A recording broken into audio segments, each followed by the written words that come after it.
things are born and things die. That's the way it goes.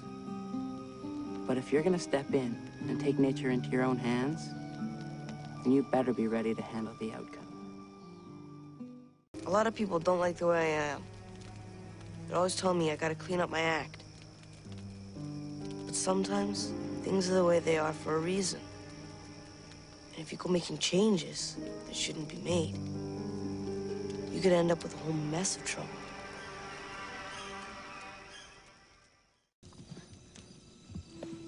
You never know when inspiration is gonna come. You can't touch it, you can't see it, you can't buy it. It's something mystical that opens you up to new possibilities. But size has nothing to do with how brave you are. That depends on what's up here and in here. The thing about masks is that they let you be whatever you want to be. Underneath, you're still you, but no one can tell because they can't see behind the mask. My story is about the horror of losing what's behind the mask. Huh? Behind every mask is the one thing that makes you different from everyone else. Your personality.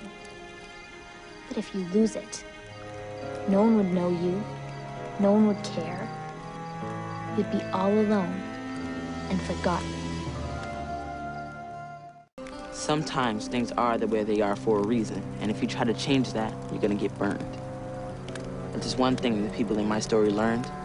It's that if you go looking for trouble, chances are you're gonna find it.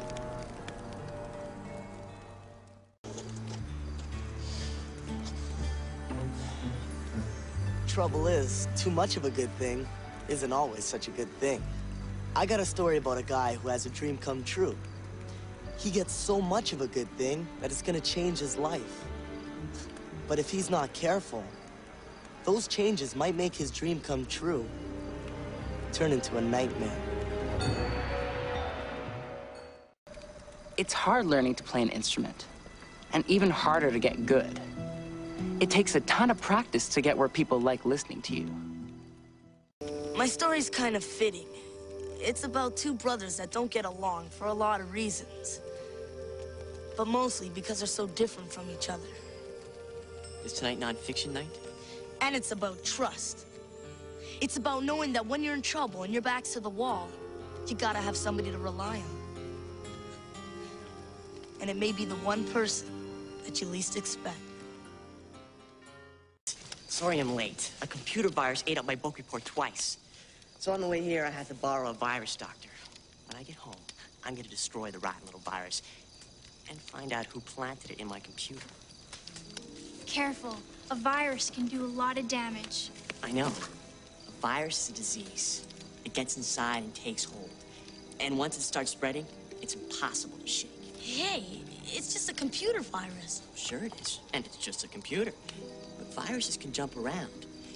And there's one computer you never want one to get into. What computer is that? The human brain. Say what?